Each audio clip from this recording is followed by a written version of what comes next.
bonsoir, bienvenue pour ce diagonal spécial Olympiade. Bonsoir Éloi. Bonsoir Stéphane, bonsoir à tous. Olympiade, résultat de la France pas mal puisqu'il termine 16e, c'est la Russie qui l'emporte. Alors 52 minutes de folie comme tu disais tout à l'heure Éloi, puisqu'aujourd'hui on reçoit pour commenter ces Olympiades qui sont vraiment un événement phare du jeu d'échecs entre les nations échiquéennes, on reçoit un membre de l'équipe de France. Un membre de l'équipe de France et pas le moindre puisqu'il s'agit de notre star à diagonale, celui qu'on aime bien, le petit Laurent Fraissinet. Bonsoir Laurent. Bonsoir Éloi, bonsoir Stéphane. Alors Laurent, tu nous reviens directement d'Istanbul, où donc tu as joué cette Olympiade. Alors comment ça s'est passé? L'équipe de France fait un très bon résultat, 16e, c'est un des meilleurs résultats je crois dans l'histoire de l'équipe de France. Comment ça s'est passé? Quelle était l'équipe, l'ambiance? Les Russes ont-ils été difficiles à battre, etc. Ah ben ça, les Russes ont été difficiles à battre. En plus, on a joué contre eux, on a perdu 3-1, donc on peut confirmer. Et disons que les Russes ont très bien joué de bout en bout et ont été boostés, disons, par des bons résultats sur la fin. Ils ont gagné un 4-0 parce qu'il faut rappeler que c'est un classement par points, non pas par match gagné. C'est ceux qui marquent le plus de points qui gagnent. Donc il y a 4 joueurs d'une équipe qui rencontrent les 4 joueurs de l'autre, voilà. 4 parties. Donc, voilà. Et peu importe le résultat final du match, c'est pas comme au football où on compte le nombre de points quand on gagne le match. Il faut marquer le plus de points de partie. En fait, pour simplifier, si on gagne un match 4-0, c'est beaucoup mieux que de le gagner 2,5, 1,5. Voilà. Ça fait un point et demi supplémentaire, alors que, en gros, c'est les points de partie qui comptent et ça change tout. Voilà, tout à fait. Et donc, pour l'équipe de France, ça s'est bien passé de bout en bout. On a joué des très bonnes équipes comme la Russie, la Hongrie, l'Angleterre, qui étaient les 3 meilleures nations au début du tournoi avec les 3 meilleurs moyennes elo. Et donc c'est vrai qu'on a eu des hauts et des bas, c'est vrai que contre les fortes nations on a eu beaucoup de mal à jouer, à gagner les matchs, on les a pratiquement tous perdus, on a battu la Suisse qui est une assez bonne nation, mais c'est vrai qu'on est bien revenu sur la fin, et malgré un appariement assez défavorable à l'avant-dernière ronde où on a joué l'Espagne qui avait un demi-point de plus que nous, il faut savoir que les 2 dernières rondes sont très importantes forcément vu que c'est... Oui, on peut faire 2 fois 4-0 par 2 fois 4-0 et remonter dans les 5 premiers. Ouais. Donc on a joué l'Espagne qui était avec Chirov au premier échiquier, donc déjà Chirov, quand on joue contre Chirov avec les Noirs, on part pas forcément favori. Et tu connais en plus? Oui, je connais, j'ai joué contre lui, donc je peux confirmer aussi. Et donc c'est vrai qu'on a pas un appariement. Et à la dernière ronde, on jouait contre le Kyrgyzstan, qui est une nation un peu moins forte que nous. Et on a eu ce coup de booster, 3,5, 0,5. On a fait un match énorme, on peut dire ça. Et on s'est tous surpassés. Et donc finalement, on arrive à cette très belle 16e place. Alors, très belle et alors un petit peu étonnante on va dire parce que c'est pas a priori l'équipe de France la plus forte qui était là-bas. Ouais. Alors non mais ça veut d'ailleurs dire je me rappelle ton expression de équipe light. Oui voilà. Donc sans Lothier et Bacro, il faut dire que Lothier et Bacro il y a 2 ans avec cette équipe de France avait terminé 32e. Donc je sais pas si et il n'y avait pas eu de bonnes relations entre les joueurs, il y a eu des problèmes entre les joueurs. Ça veut dire que la symbiose dans une équipe, ça joue même aux échecs. Je pense même que c'est individuel. Et c'est d'ailleurs ce qui est très agréable de jouer. Moi, j'adore jouer en équipe parce que dans un sport aussi individuel que les échecs, je crois que c'est bien d'avoir justement de retrouver cet esprit d'équipe et d'être. Donc ça ressemble un peu à la Coupe Davis, on peut dire ça. Voilà, hein, c'est un peu ça. On peut comparer à ça et donc c'était vraiment. J'aime beaucoup ce jeu. J'aime beaucoup jouer en équipe de France parce que justement on retrouve cet esprit d'équipe qu'on ne voit jamais dans les tournois que l'on fait individuellement. Alors on va revenir sur ce parcours très bon de l'équipe de France et là on va commenter les résultats finaux de ces Olympiades. Oui, alors je pensais d'abord commencer par présenter les résultats individuels de l'équipe de France. Oui. Bon, c'est-à-dire premier échiquier Christian Bauer. Oui. Christian Bauer, ça paraît naturel en l'absence de Lothier, Bacro et éventuellement Josef Dorfmann de le mettre au premier échiquier. Ses résultats étant évidemment dernièrement très bons. Il a fait une bonne performance puisqu'il fait 6 points sur 11, c'est pas mal, avec notamment une nulle contre Kalifman. A noter qu'au premier échiquier c'est le plus dur, parce qu'on rencontre les premiers échiquiers des autres nations, donc a priori le meilleur joueur. Oui, effectivement. Et à la fin, donc Christian aurait calmé le jeu, il a un peu levé le pied, alors peut-être que Laurent va pouvoir nous confirmer ça. Au début il est parti assez fort, en gagnant 3 parties, et après beaucoup de nuls, suivi d'une perte contre l'Espagne. Contre Chirov. Oui, donc la veille de cette partie contre Chirov, il a joué contre Adams avec les Blancs.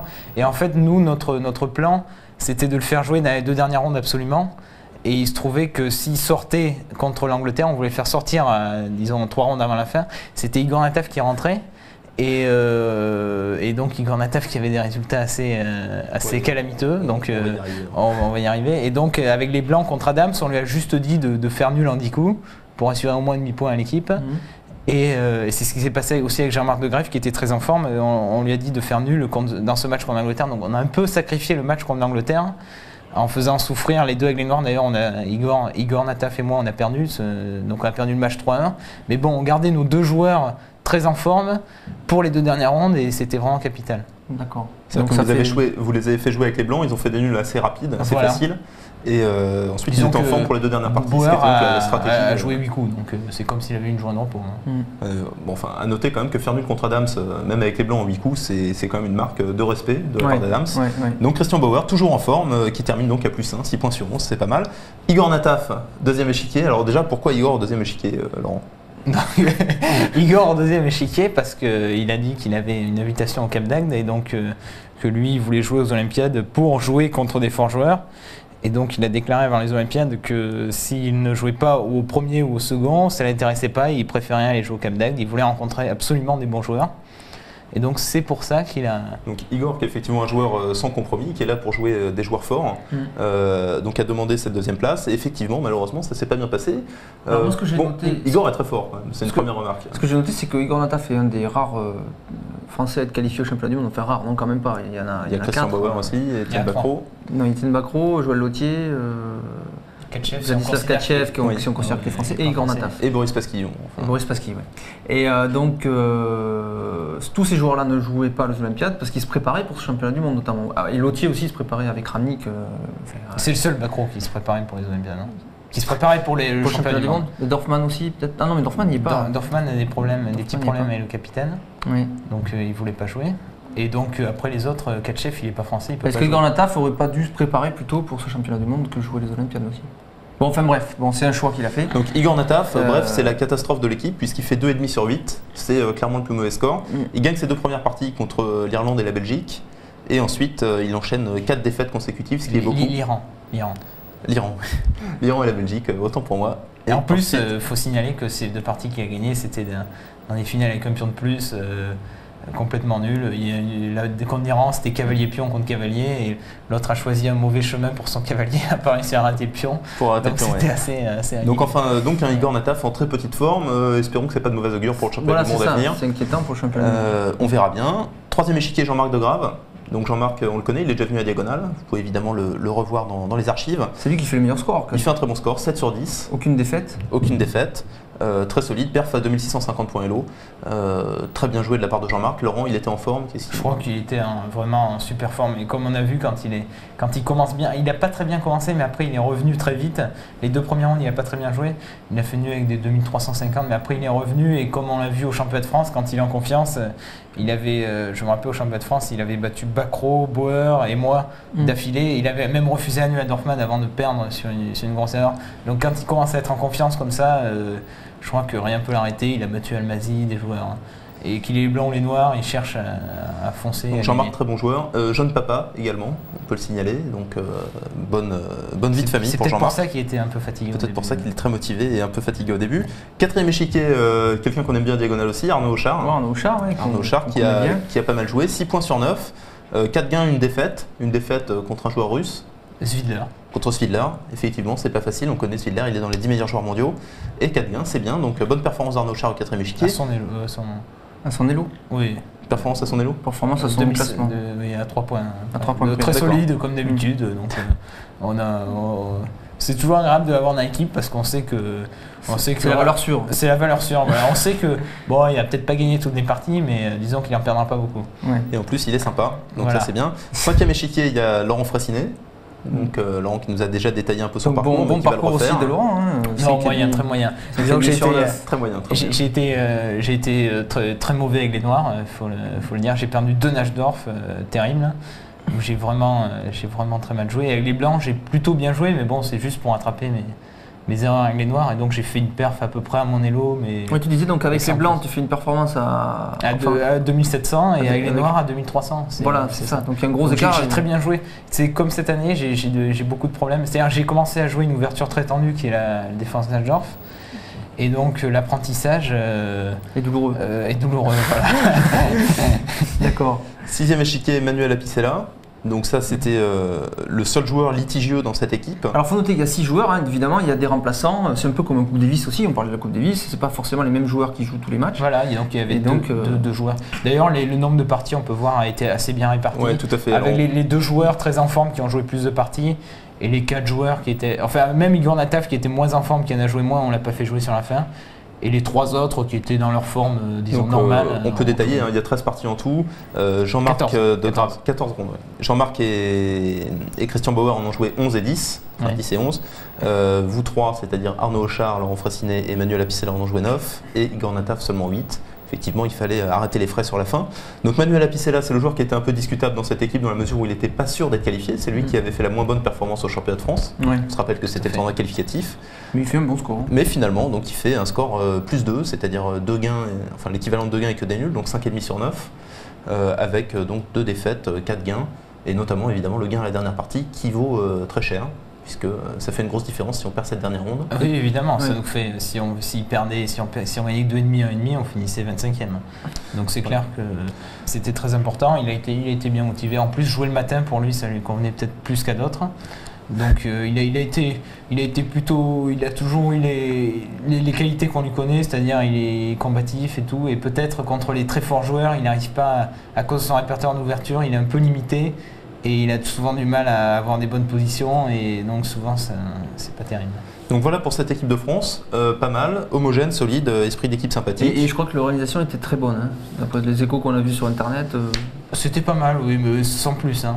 Ah bon, c'était pas extra. C'était pas mal, l'hôtel était correct, la salle était bien, oui, c'était. Peut-être pas comparé à d'autres Olympiades, alors je sais pas si. Eh ben, je sais pas, j'ai pas fait les autres Olympiades. Ah, voilà, c'est pour ça. Donc t'as pas de point de comparaison. Voilà.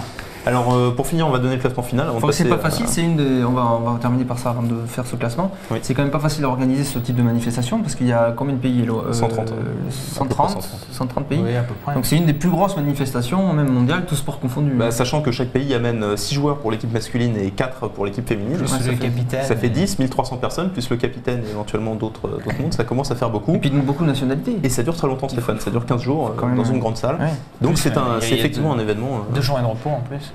C'est un événement assez lourd. Donc classement final finalement, les premiers les Russes. Alors les Russes sans vraiment de surprise. À noter qu'ils ont quand même été très très paniqués au début puisque les Allemands étaient en tête pendant très longtemps.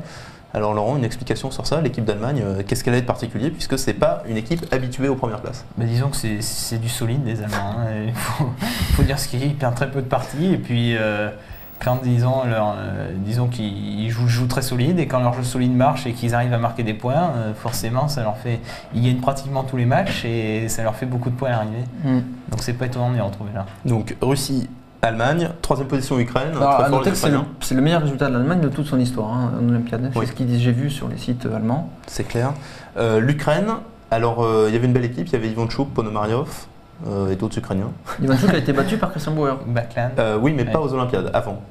Donc Vassili Ivanchuk très fort. On peut dire alors Laurent, je crois que Ponomaryov t'a beaucoup impressionné. Ah oui, évidemment. Mais moi je trouve que Ponomaryov joue de mieux en mieux et va bientôt à mon avis avoir 2700. Je ne sais pas s'il les a déjà, vu que à chaque tournoi où je l'ai vu, il a gagné des points lourds. Donc moi je suis assez impressionné par Ponomaryov. Maintenant il est encore plus sûr de lui parce qu'avant il se levait vraiment pas de sa table. J'ai remarqué, j'avais joué 2 fois contre lui, il se levait vraiment pas. Et là, c'est vrai que je le voyais assez souvent debout. Donc ça, c'est une confiance parce qu'on attend. J'ai l'impression qu'il joue beaucoup plus détendu et que ça le. Vraiment, il est sûr de sa force. Il est sûr de sa force. 8,5 sur 11, il fait Ruslan Ponomaryov. Et médaille. Je sais qu'il a une médaille, je sais pas. Oui, alors le coup des médailles, on les verra peut-être en fin d'émission s'il nous reste du temps. 5e Israël, 6e Géorgie. On n'a pas parlé de la Hongrie. On n'a pas parlé de la Hongrie. Non, la Hongrie a égalité avec l'Ukraine en fait. C'est que l'Ukraine est devant au départage, mais ils ont fait le même nombre de points. Oui. Donc la Hongrie que l'équipe de France a rencontré. Voilà. Peter Leko, c'est ça? Peter Leko, Zoltan Almazy. Ils ont sorti l'artillerie lourde. Judith Polgar. Oui. On va le voir d'ailleurs dans la partie de. Une rare fille qui joue dans l'équipe masculine entre guillemets. Quoi. Oui, voilà. Enfin, c'est la meilleure. C'est la meilleure. Donc la Hongrie, ensuite Israël, Géorgie. Et 7e, l'Angleterre, donc mauvais résultat, la contre-perf, puisque évidemment, comme disait Laurent, les Anglais étaient parmi les 3 plus forts, ils terminent que 7e, alors qu'ils avaient effectivement le maximum. Il y avait Michael Adams, Nigel Short, Spielman, il y avait une très belle équipe d'Angleterre. Je crois que Miles pas mal, quand même. Ils ont été handicapés par Miles qui n'était pas très en forme. Il a eu un problème de famille, il a dû partir en milieu de tournoi, donc peut-être que ça a joué. Ils ont dû jouer plus de parties. Un problème de famille, effectivement. Miles a beaucoup de problèmes et donc beaucoup de problèmes psychologiques. On va accélérer parce qu'on va passer à la partie. L'Inde, 9e la Chine. L'Inde et la Chine, c'est les pays émergents. Donc ça, c'est pas vraiment une surprise. À noter que l'Inde a joué sans Anand, je crois. Oui, parce qu'Anand était à Bastia. Voilà, donc pas de Anand. La Chine est 10e, la Suisse, c'est la bonne performance. Donc voilà pour ce palmarès. La France 16e. Qu'on a battu d'ailleurs, la Suisse. Voilà, la Suisse a été battue donc, par la France, puisque je crois que Laurent, tu as battu Yannick Pelletier. Voilà, j'ai battu le nouveau grand maître. Qui fait nouveau grand maître. Quel nouveau grand maître suisse, le premier de l'histoire en fait. On a quand même oublié, Stéphane, de préciser quelque chose dans ce début d'émission. Le jeune Laurent Fraissinet est enfin grand maître. Oui, il est grand maître. Donc depuis ces Olympiades, officiellement, on savait déjà. On savait déjà, mais là, c'était ratifié. Voilà, tout à fait. Alors, on va passer à notre partie du jour après cette longue palabre sur ces Olympiades, avec une très jolie partie. On n'a pas choisi une victoire de Laurent Fraissinet, mais une partie très intéressante. C'était le match contre la Hongrie. Oui. Donc c'est 3e échiquier, c'est ça? J'ai joué au 3e échiquier, oui. Et tu joues contre la meilleure joueuse du monde? Tu avais déjà joué contre elle? Non, jamais. Donc c'était bien sympa. Ah oui, c'était sympa. Draguer un peu la petite Judith ou pas? Non, mais elle était assez sympa, souriante, surtout après la partie. Donc, même avant la partie, ça allait. Donc après, il y a eu quelques brefs commentaires parce que c'est vrai que la partie en elle-même c'est un débat théorique où j'ai pas été brillant. J'étais mieux préparé qu'elle, mais elle a réfléchi 1 heure sur un coup et donc Est-ce qu'elle a essayé de te déstabiliser pendant la partie? Non, mais bon, elle a réussi quand même. Stéphane, arrêtons avec tes questions de pervers. On va plutôt passer à la technique. Voilà. On va passer à la technique pure.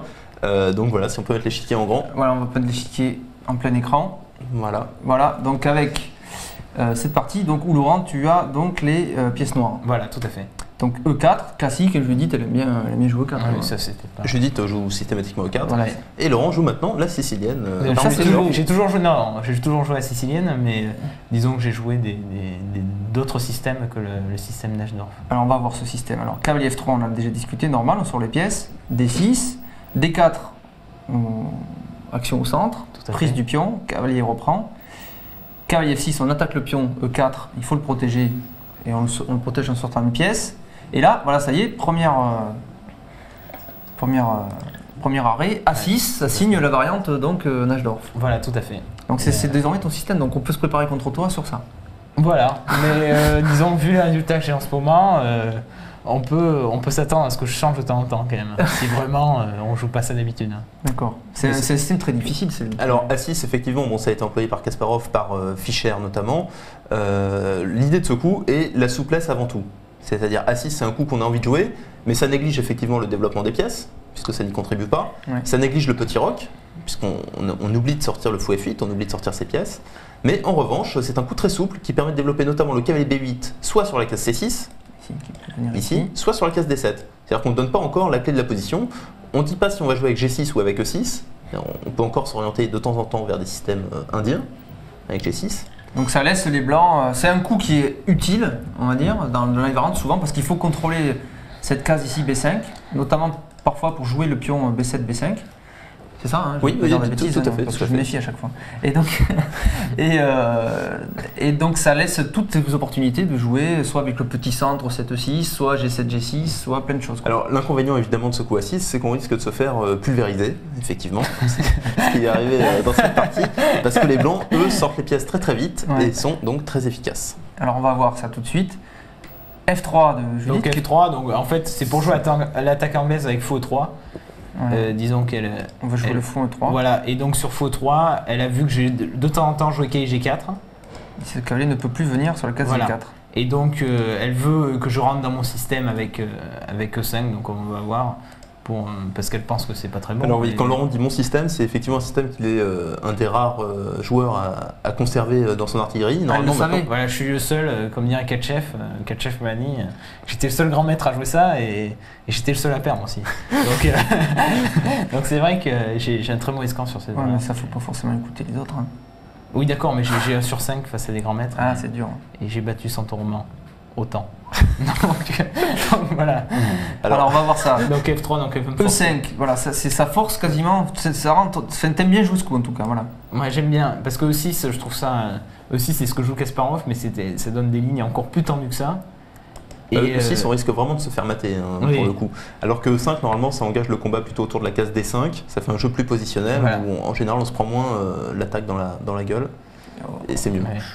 Oui. Alors donc, ici, Judith sort son cavalier qui est attaqué, normal. Et là, hop, premier coup intéressant des noirs. Donc l'idée, c'est de lutter pour cette case D5, avec le cavalier F6 qui protège, et de pouvoir pousser peut-être plus tard le coup D6, D5. Voilà, tout à fait. Voilà. Alors, évidemment, les blancs ont intérêt à essayer de verrouiller eux-mêmes. C'est pas vraiment une menace. Une menace aussi, ils empêchent aussi de...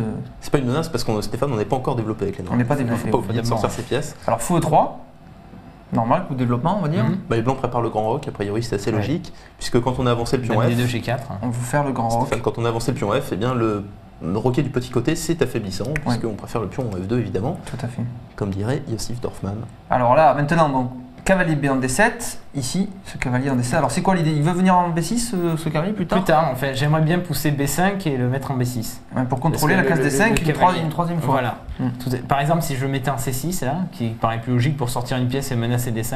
Alors si tu l'avais mis ici sur la case C6. Voilà, ça paraît plus logique. Mais il y a cavalier D5 maintenant et elle occupe la case.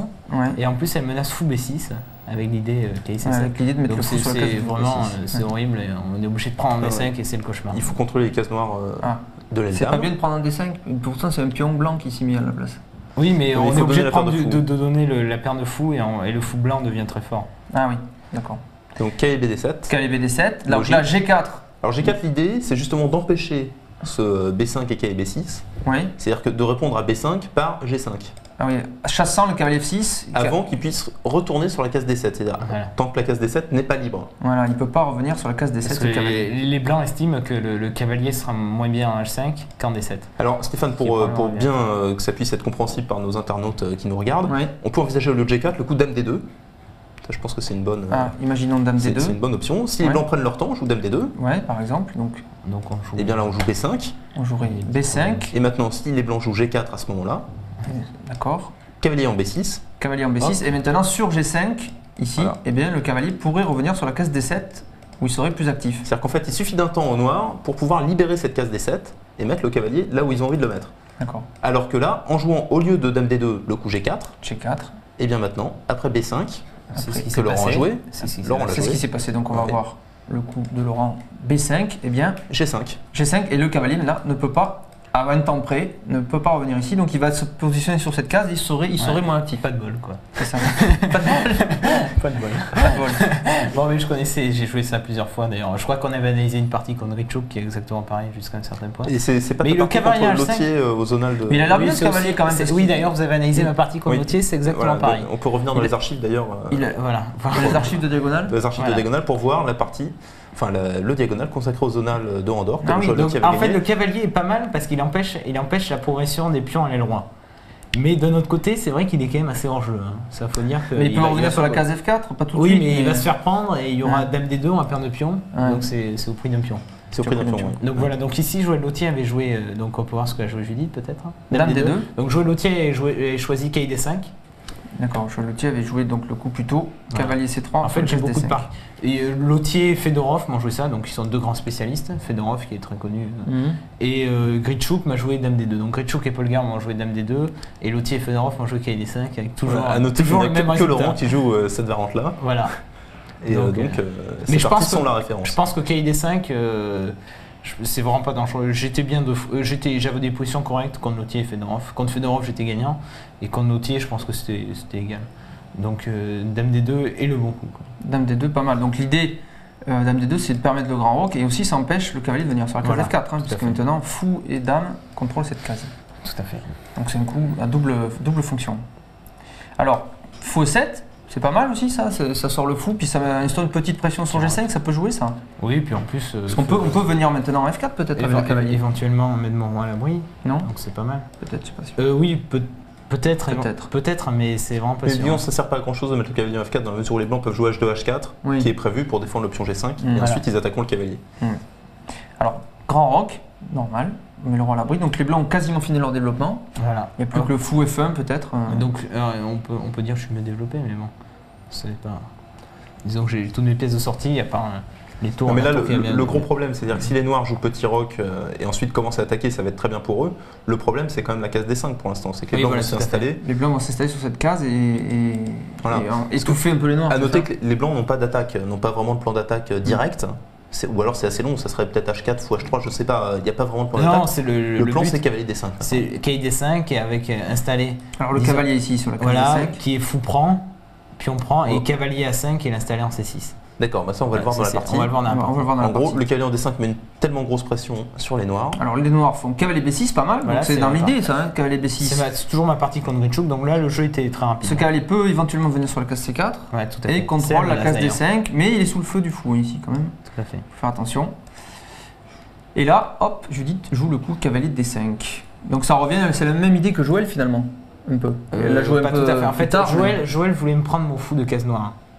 Pensait qu'il était important pour défendre le pion D6 après. D'accord. Et en fait, j'ai pas de problème pour le défendre. Pour défendre ce pion ici. Oui, voilà. C'est vrai que le fou de case noire est important pour le défendre. D'ailleurs, c'est la menace des blancs d'ailleurs. C'est la menace. Tout de suite. La menace, c'est de prendre le fou et ensuite de prendre le D6. C'est de prendre le cavalier aussi. C'est de prendre le fou et éventuellement, après la dame pourrait peut-être prendre le cavalier aussi. Prendre le cavalier B6 en prise, c'est pas mal non plus. Le cavalier B6 est en prise puisqu'il y a le fou. Il y a le fou E3 et le cavalier ici. Donc là, c'est là au moment où j'ai divergé de ma partie contre Grichuk.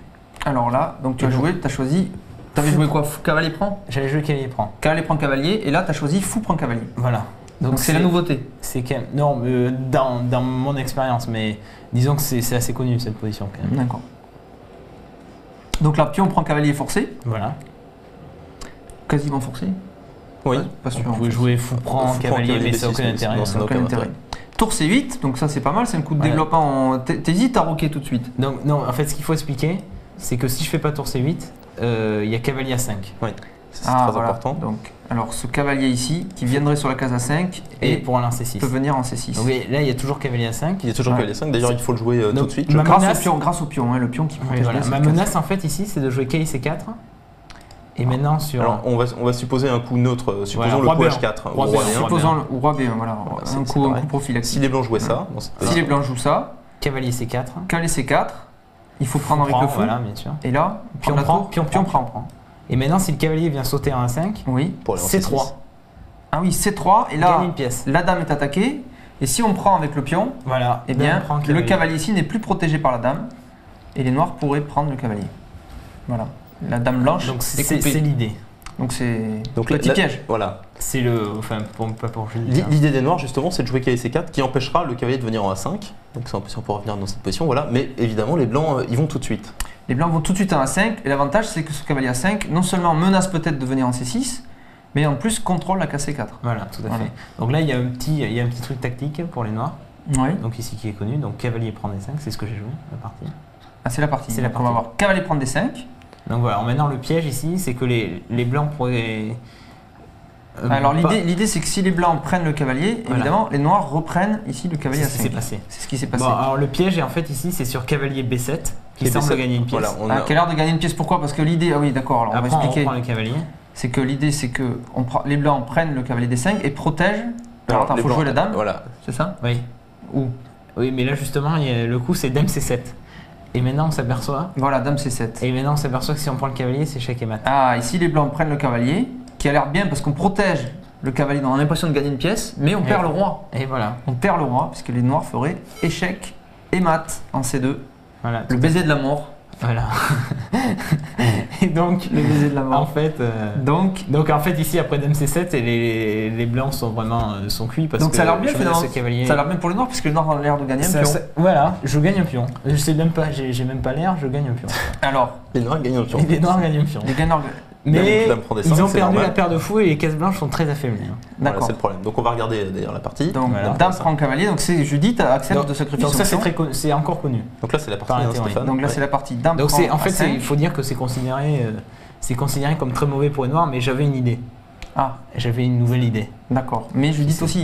Non, Judith n'avait pas d'idée, mais a réfuté mon idée en 1 heure sur échiquier. Stéphane. T'avais une idée avant la partie? J'avais une idée, j'ai joué ma partie en 1/2 heure, donc. Donc j'ai perdu en 1/2 heure. Et parce que tu pensais avoir trouvé quelque chose avant la partie, quand t'avais analysé. J'ai trouvé quelque chose avant la partie, mais il se trouve que ça marche pas. Et donc. Je pense que c'est important dans cette position de préciser pourquoi les blancs seraient mieux avec un pion de moins. Alors déjà la première remarque, c'est effectivement toutes les cases blanches. Et notamment la dame en D5 qui bloque complètement donc le pion en D6, le pion en E5 qui bloque ces deux pions, ce qui bloque donc le fou noir en E7. Le fou noir en E7 est très mauvais parce qu'il ne peut pas sortir. Ouais, il est bloqué. Et il y a le fou F1 blanc qui va s'amuser. D'ailleurs, il va s'amuser parce qu'il y a toutes les cases blanches qui sont dès le prochain coup.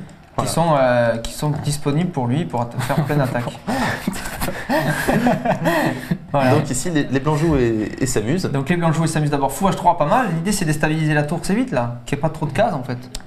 Oh, qu'il y en a quand même pas mal. Mais disons qu'elle n'a pas trop de bonnes. Non mais par exemple si elle vient, Par exemple si elle vient en D8, tout simplement. Dame C6 échec suivi de fou B6 pour être une. Dame C6 échec, le roi bouge par exemple en F8 et maintenant fou B6 attaque la dame et la tour. Gagnant une pièce. Gagnant la qualité, puis. Il y a peut-être un mat même. Oui, voilà. Ouais, peut-être tout à fait. Donc c'est terrible. Donc là, j'avais toujours prévu, évidemment. Donc là, elle a commencé à réfléchir, elle se doutait de quelque chose. Donc tour C8, tour C4, j'ai joué. Elle a commencé à réfléchir après tour C4, c'est ça? Donc tour C4, elle a commencé à vérifier ses variantes, elle connaissait évidemment. Tour C4, l'avantage c'est que cette tour continue à contrôler la case C6, on ne peut pas faire encore dame C6 échec. Voilà. Et ça contrôle aussi la case F4, ce qui peut dans certaines variantes être pas mal. Ça contrôle cette case. Et en plus la tour est défendue, donc ça c'est. La tour, ça c'est bien. Effectivement, est défendue par le pion, ça c'est. Et donc là, ce qui était considéré donc par la théorie, donc tour C4, donc là le coup normal, c'est le cavalier. Maintenant on voit le cavalier à la bande, donc il faut l'attaquer.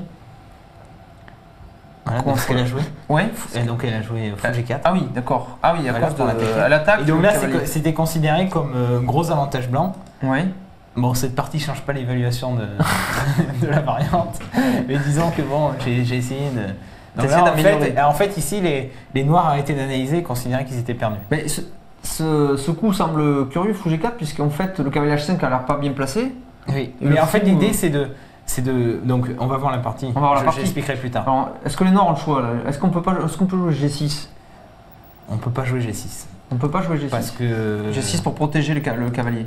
Parce que maintenant, en fait, au coup d'avant, on pouvait faire dame A8 échec, dame D8 et dame prend A6. Et là, il se trouve que je faisais petit roc et j'avais beaucoup de jeux. Ah oui, mais là, on ne pourra plus faire petit roc. Et là, avec fou prend H5, pion prend H5, le petit roc sera complètement dégarni. Et on va monter cette variante. Allez, admettons. Hein. Donc c'est pour voir donc, G6, si les noirs avaient le choix. Fou prend H5. Donc là, fou prend H5, pion prend. Maintenant, dame A8 échec. Voilà, dame D8. Dame D8 est forcé, sinon on perdrait le pion D6. Fou D8, tour prend D6, c'est assez catastrophique. Donc dame D8. Dame prend A6. Et maintenant, on récupère le pion avec les blancs. Voilà. Et dans l'autre variante, avec le fou H3 et le cavalier H5, on jouait petit roc et beaucoup de jeux vu que toutes les colonnes sont ouvertes sur le roi. Mais là, petit roc, Là, petit roc, dame prend et déjà il n'y a plus. Les rois eux-mêmes, les noirs aussi ont un problème avec le roc. Ouais, tout à fait. C'est possible. Il n'y a pas une attaque aussi qui peut se monter pour les noirs? Mais j'ai quand même j'ai pas mal regardé cette position et donc je pense que non. D'accord. Je suis même sûr. D'accord. Suite à de grosses analyses donc. De grosses analyses, pas. De toute façon, on ne va pas dévoiler les grosses analyses, on va pas dévoiler les secrets. 5 minutes. Alors, ici, tu choisis donc finalement de jouer cavalier F4. Voilà. Ici, le cavalier est sur la case F4. Donc voilà, maintenant on peut. Bon voilà, donc fou prend. Donc ça c'est le seul coup. Hein. Là, les blancs prennent le cavalier puisque le cavalier attaquait la dame. Ouais. Donc évidemment maintenant le pion prend, c'est ridicule vu que tour H1 par exemple, cloue le fou E7. Oui, il faut absolument pas ouvrir on va montrer pourquoi ce coup serait désastreux. Tour H1. Parce que simplement les blancs développent leur dernière pièce ici en E1 et ça y est. Menace tour prend E7 même déjà. Ça y est, le roi noir est au centre, on ne peut pas roquer sous peine de perdre le fou. Il y a une grosse attaque pour les blancs. Voilà, très grosse attaque. Voilà. Disons qu'en foot couleur opposée, c'est celui qui attaque généralement qui gagne. D'accord. Quand il reste les dames. Les foot couleur opposée favorisent énormément l'attaque. Voilà. C'est sûr. Alors là, fou prend donc voilà. Donc, du coup, tour prend. Et c'est maintenant qu'on comprend l'idée de fou G4.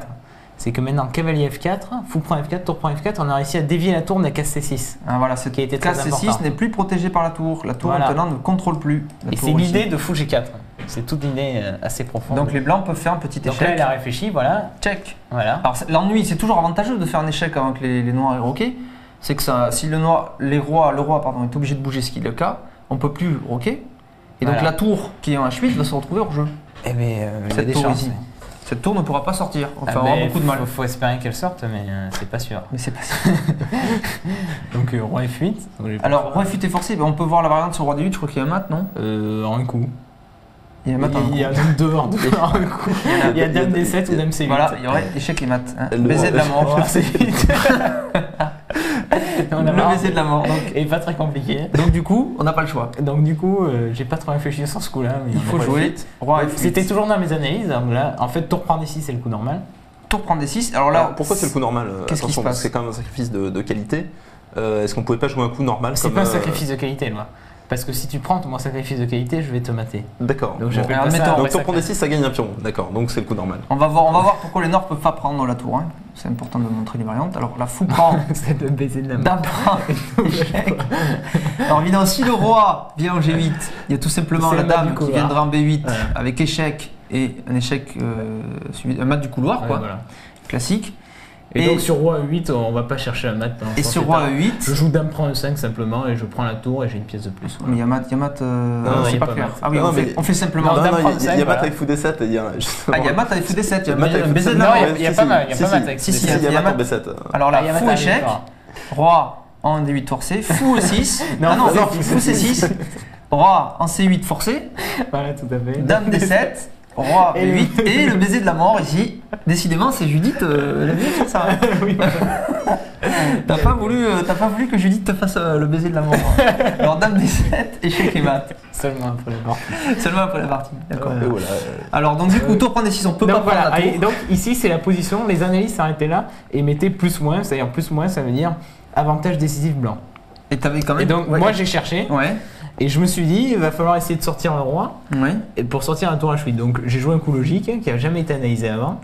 G7, G6. Voilà, avec le roi l'idée G7. Que le noir, si les noirs arrivent à mettre le roi loi, le roi ici en G7, et de sortir la tour, par exemple sur la case, je sais pas moi, n'importe où, D8.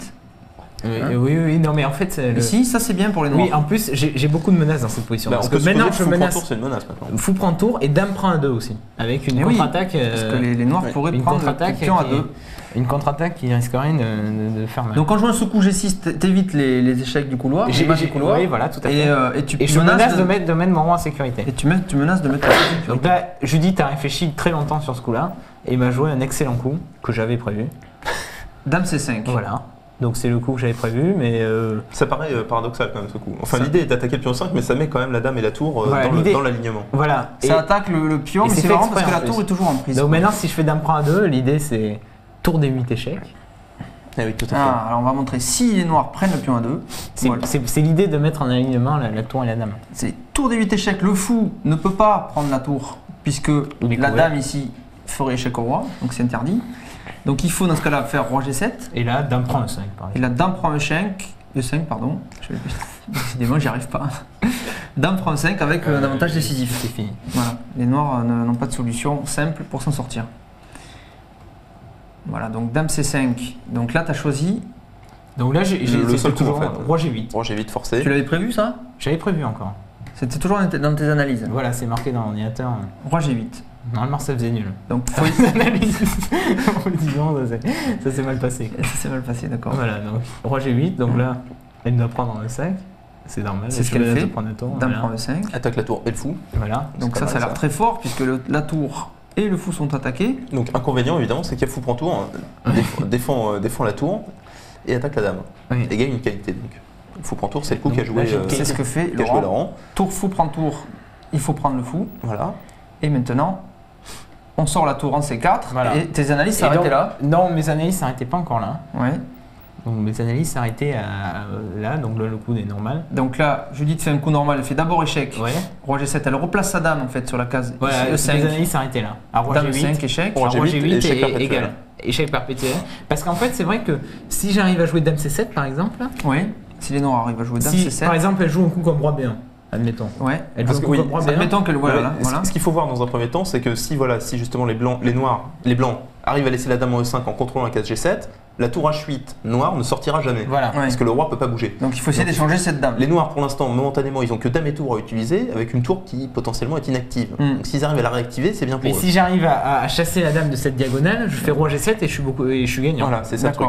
Donc c'est pour ça que je pensais que les blancs n'avaient pas le temps d'amener la dernière tour à l'attaque. Dame C7 et sur Dame F6 ici peut-être Sur Dame F6, je fais tour F4 par exemple. Ah voilà, tour F4, et ça y est, la dame ne peut plus rester sur cette diagonale. Toutes les cases sont prises par les noirs. Voilà. Et donc, après, le coup suivant, c'est roi G7. Et tour rouge. Et une fois que cette tour est sortie, c'est les noirs qui ont l'avantage. Voilà, tout à fait. D'accord, parce qu'il y a une qualité. Donc ça, c'est l'idée. Voilà, ça, c'est l'idée. Malheureusement, après roi G8... Elle n'a pas joué roi B1, elle a joué Dame F6. Dame F6. Donc je pensais que ce coup-là était vraiment pas possible. À cause de mon coup d'assaut, là je suis obligé de faire. Dame C7, oui. Menace Dame F4 échec. Menace Dame F4 échec. Menace Dame F4 échec, échangeant les dames. Voilà, mais le coup que j'avais raté. Parce que la dame blanche après sera échangée. Un fabuleux. Fabuleux coup de Judith. Fabuleux coup de Judith. Qui fait mal, qui a dû te prendre un peu à l'estomac. J'ai pas compris tout de suite en fait. Ah, tu l'as pas compris tout de suite? Alors, non, j'ai pas compris parce que je me suis demandé qu'est-ce qui se passait sur Dame F4. Ah, et on va comme voir. Tout le monde. On va voir. J'ai compris au bout de 30 secondes. Dame F4 échec. Tout simplement, les blancs joueraient. Roi B1. Roi B1. Et les blancs menacent. Les blancs menacent tour 8 mat. Donc il faut prendre la dame blanche. Voilà, il faut prendre la dame blanche. On n'a pas le choix. Hop, et là, échec intermédiaire. Et là, d'abord échec. Et sur roi G7. Pion prend dame. Pion prend dame. Échec. Roi prend forcé. Oui. Et on récupère la tour avec une pièce de plus. Voilà, tout à fait. Donc c'est ce que j'ai raté. Non mais. C'est ce que tu n'avais pas vu dans les analyses et que je dis te trouver sur l'échiquier. Voilà, en quand même 1h30. J'étais mis au temps. T'étais mis au temps. Il faut quand même expliquer, Stéphane, il faut revenir à la position pour expliquer pourquoi ce coup est très fort. Donc déjà, Dame F4 n'est pas possible, mais en plus ça crée une menace. Ça crée la menace d'infiltration tour 8 mat. Ouais, tour 8. Infiltration sévère. La menace mat, tout simplement. Ouais. Comment empêcher ce mat? Là, ça devient très dur pour Laurent, puisque tour prend C2 par exemple, ça n'améliore pas du tout la position des noirs. Oui, après tour prend C2, roi B1, les noirs n'ont plus d'échec, tout simplement. Et puis ça met une tour en prise en plus. Et cette tour est en prise avec le roi, c'est fait que la dame ne peut plus trop bouger, quoi. Ouais, voilà, donc ici, c'est pas possible, il ne faut pas envisager ça. On peut pas jouer tour prend C2. J'ai joué un coup en désespoir de code, sachant. Donc là, tu savais, Laurent, que c'était fini. Quand tu as vu que Dame F4 marchait pas, qu'on pouvait pas échanger les dames, c'est cuit. Enfin, j'avais pas vu le coup d'après, mais j'avais vu d'autres variantes qui étaient pas mal aussi. Donc Dame C6. Donc Dame C6. Pour contrôler 8. Ça contrôle la case 8 et ça propose l'échange des dames. Voilà. Évidemment, si on arrive à échanger les dames, c'est toujours bien. Ah oui, c'est toujours bien. Mais on ne peut toujours pas d'ailleurs, parce qu'il y aura toujours tour échec. Oui, mais là, disons que je menace à un coup comme H5 par exemple. Judith aurait pu jouer roi B1. Tranquillement. Roi B1, je joue H5. Oui. Et là, je m'en sors. D'accord. Parce que je menace vraiment Dame prend M6 après parce que j'ai la case H7 pour mon roi. Et là, je dis trouve encore un coup de massue, quoi. Oui, mais c'était assez évident quand même. C'est assez évident. Ouais, mais enfin, c'est quand même un joli coup. Oui, mais par exemple, j'avais trouvé un autre coup, fou D7, qui gagnait aussi. Fou D7 avec l'idée si Dame prend tour 8 toujours. Tour 8, oui, d'accord. Et Dame prend D7, tour 7. Ah oui, Fou D7, ça reste la même idée d'ailleurs. Voilà. Donc Fou aussi, c'est encore plus fort. C'est Fou 6, donc ça menace mat en F7. Menace Dame prend F7 mat, ça met un fou en prise. Donc voilà, donc j'ai hésité entre ça et entre pion prend et Dame 8. Dame 8 qui semble clouer, qui semble poser des problèmes. Ah oui, Dame 8 semble effectivement, on va le voir, mais imaginons Dame 8. Et bien là, elle joue. Pour protéger la case F7. Voilà. On protège. Donc je pensais tenir. Alors, on protège la case F7 avec la dame. Et là, elle joue tour D1. On jouerait tour D1 tout simplement. Pion prend E6, non, maintenant. Alors sur Dame prend, évidemment, il y aurait tour ici, mat, avec suivi de mat. Donc pion prend. Donc là, il faudrait faire pion prend. Tour D8 maintenant. Et là, je pensais tenir avec tour C8 par exemple. Tour D8, mais on pourrait donner la dame pour 2 tours, non? Oui, mais la tour H8 ne jouera jamais. Elle sortira pas. Donc là, tour C8, je me suis dit, j'ai peut-être une chance. Si je garde le pion ici, j'ai peut-être une chance. Et, donc, sur tour C8, il y a la pointe. Il y a Dame prend E6 Dame quand même. Dame prend E6 avec échec. Voilà. Donc je perds quand même le pion E6 et ma tour H8 ne sortira jamais. Et oui, parce que sur roi G7, on revient avec la dame en F6, le roi redescend et après on prend la dame et ensuite on active le roi, c'est ça? Ouais, on prend A6 et dès que le roi essaie de sortir, on revient faire échec. Ah oui, on empêche la tour H8 de bouger ad vitam aeternam. Voilà, tout à fait. Alors donc tu as choisi de faire... J'ai choisi d'abandonner le plus vite possible. Tu as fait pion prend fou. Voilà. Et là, tour D1, abandon. Laurent en avait marre de cette partie. À noter que le problème, c'est effectivement ça. On peut donner la dame contre la tour, avoir 2 tours pour la dame. Mais la tour H8 ne sortira pas. On est des ridicules. Alors imaginons que ça aurait pu terminer par dame 8. On refait la même variante en fait. Tour D8. Oui, ça revient au même. Et là, c'est pareil. Sur tour C8, c'est pareil. Tour C8, il y aurait dame prend 6 échec. Avec un gain technique. Donc sur roi ici, on refait échec. Roi ici, on prend la dame, et après tour prend. On fait dame prend 6. On fait dame prend 6 simplement. Et ces pions-là vont s'avancer tranquillement. Et la tour ne pourra toujours pas bouger. Vu que si on essaie de faire H5 par exemple, il y a le pion G6 qui voilà, ce qui est important pour les blancs, c'est que de laisser cette tour sur la case H8, il faut empêcher le roi de sortir. Parce que si les tours s'activent, c'est plus pareil. Oui, mais même si les tours arrivaient à s'activer avec 4 pions de plus, je pense qu'elle y arriverait. Ça commence à faire lourd. Ouais. Donc voilà, défaite désagréable. À noter une fois de plus, Stéphane, la préparation dans les ouvertures, qui n'est pas toujours un avantage, c'est une arme à double tranchant. Puisqu'on peut se tromper. Disons que j'ai marqué. Disons que c'est vraiment, je pense que c'est la seule partie que j'ai perdue comme ça sans jouer, parce que j'ai vraiment pas joué. Mais tu vas finir par très bien savoir jouer cette variante. Oui, mais elle est mauvaise, donc ça sert à rien. Tu penses que la variante est mauvaise, tout simplement? Je pense que maintenant, peut-être je vais trouver quelque chose, mais vraiment, ça fait plusieurs fois que j'essaie de trouver, et chaque fois je crois que j'ai trouvé, mais c'est dur. Je pense que la position n'est pas très saine, mais je vais chercher. Bon, faut voir. La nage d'or fait très difficile. Moi, je pense qu'il faut suivre ce que joue Garry Kasparov. En général, c'est une bonne voie, donc a priori, plutôt t'orienter. Si tu continues à persister, je veux plutôt le coup E6 ou autre chose. À voir, en tout cas. Oui, à voir, voilà, tout à fait. Bon. Donc, mais je pense que Laurent a déjà des idées, de toute façon, qui ne veut pas nous révéler spécialement. Cette variante, peut-être. Oui. Mais je sais pas, c'est une variante quand même, la nage d'or, qui demande énormément de préparation théorique. Parce que oui, mais j'ai le temps. Ouais. Donc je me prépare, pas de problème. Donc c'est comme un peu... ça me fait... Van Velier est venu me voir après la partie et... Parce que c'est un peu le même style, Van Velier il perd beaucoup de parties sur des préparations comme ça, horribles. Oui, il a perdu contre Kasparov. Voilà. Et il m'a dit I like your style. Donc c'était assez marrant, mais bon. C'était cynique ou c'était... Non, c'était de l'humour, bien sûr. Je connais bien. Je commence à connaître pas mal Van Velier. Van Velier, c'est le joueur hollandais qu'on a rencontré plusieurs fois. Voilà, qui est très sympa d'ailleurs, et donc qui m'a un peu fané. T'es un peu chambré. Voilà, bon, c'est normal. Hein. Il y a pas de problème. Peut-être une petite analyse des médailles par échiquier, puisqu'il y a aussi ça aux Olympiades. On récompense individuellement les équipes. Ouais, alors à noter que c'est souvent des petits pays qui gagnent des médailles. Oui, alors pourquoi ? Parce que le système est un système au pourcentage. C'est-à-dire qu'en fait, on prend le nombre de points à partir de, je crois que c'est 5, 6 ou 7 parties, je sais pas, le nombre de parties minimum à jouer. On prend le pourcentage échiquier par échiquier. Et ensuite, on voit qui a fait le plus gros pourcentage indifféremment de la force des adversaires, donc indifféremment de la moyenne elo des adversaires. Oui. Ce qui fait que si on met un très fort joueur dans une petite équipe, ce très fort joueur va être opposé donc à des joueurs oui, parce faibles, que l'équipe n'aura pas assez de points pour rencontrer les grosses cylindrées, donc ils vont jouer que contre des petits pays. Et donc le joueur fort de cette équipe va pouvoir marquer plein de points. Voilà, tout à fait. Ce qui nous donne donc des résultats assez surprenants.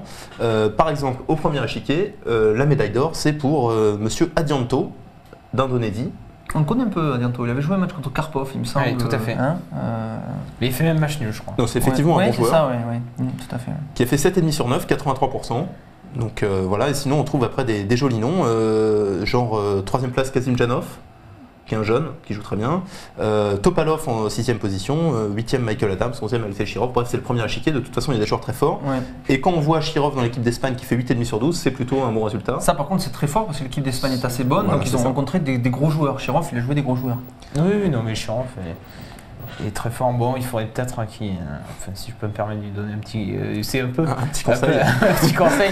Disons, il a un peu le même problème que moi avec 200 points de plus. Disons qu'avec les blancs, il marque tous les points. C'est horrible. Et avec les noirs, il est un peu... Il est un peu limite. Hein. Ouais, on salue d'ailleurs au passage donc le 5e échiquier, Alberto David de l'équipe de Luxembourg, qu'on connaît bien en France, qui termine 5e au premier échiquier. Deuxième échiquier, donc numéro 1, eh bien, ce n'est pas un petit joueur dans une petite équipe, c'est un gros joueur dans une grosse équipe, c'est Ruslan Ponomariov, qui fait donc un pourcentage extraordinaire de donc 77%. Qui est actuellement l'adversaire numéro 1 d'Etienne Bacrot. Ou plutôt, Etienne Bacrot est l'adversaire numéro 1 de Ponomariov. Ou Etienne Bacrot est l'adversaire de Ponomariov. Parce que Ponomariov, d'après Laurent Frassinet, donc, va passer plus de 2700 au prochain classement Elo FIDE. Oui, enfin à peu près. Pas approcher les approcher 2700. À mon avis, il n'y a pas de... C'est des calculs du sud, puisqu'on rappelle que Laurent est du sud-ouest. Disons qu'il n'y a pas de... Je pense qu'il n'y a aucune concurrence, quoi. Il y a un joueur de 2610 et il y a un joueur qui va avoir 2700 bientôt. Quoi. Non, mais tu vas arriver à 2600 aussi là bientôt. Non, mais je parle entre Bacrot et Ponomariov. Moi, je pense que tu vas te mêler à la bataille. Moi, je pense que je vais y arriver très prochainement. Mais disons qu'ils sont quand même vraiment. Moi, je suis jeune, mais eux, ils sont très jeunes. Et ils sont surentraînés en plus. Ils sont conditionnés, disons, pour arriver à ce résultat-là. Toi aussi, tu manges des pommes. Voilà. Troisième échiquier, donc là c'est des inconnus aux premières places. Notez qu'il y a Judith Polgar qui a fait un bon score. 10 sur 13 dans l'équipe de Hongrie. Donc c'est les médailles par échiquier. On a parlé du premier échiquier, c'est-à-dire le joueur qui joue à la première place dans une équipe. On peut varier. Les formations sont données au début du tournoi. On ne peut pas changer. Si on a décidé de jouer au premier échiquier, il faut qu'on joue tout le temps au premier échiquier. C'est ça. Alors par contre, si on est au troisième, on peut se retrouver au deuxième ou au premier, si les deux premiers décident de sortir et qu'on fait jouer les remplaçants. Mais effectivement, l'ordre dans lequel les joueurs vont jouer est prédéterminé. Donc il y a Judith Polgar qui a très bien marché avec 10 sur 13, très bon score. Jean-Marc Degrave, effectivement, qui était au troisième échiquier, 7 sur 10, c'est bien aussi. Voilà les notables. Bon, évidemment, il y a le quatrième échiquier, ça va être. Quatrième échiquier, c'est un Arménien, Anastasian. À noter quand même qu'il y a des joueurs comme ça aux Olympiades qui jouent dans des grosses équipes, qui sont très forts et qui marchent très bien, et qui arrivent à faire des meilleurs pourcentages que des bons joueurs dans les petites équipes. Ça veut vraiment dire qu'ils se surpassent complètement. Donc les Arméniens, on sait qu'ils ont une capacité en équipe à vraiment se surpasser, se dépasser. On se rappelle qu'ils ont quand même gagné le championnat d'Europe par équipe. On est fini devant, d'ailleurs, je crois. Dans le classement final. Le classement final, on est devant l'Arménie. On est devant l'Arménie. Donc on va plus. De toute façon, maintenant, la France, on regarde plus derrière. On regarde devant.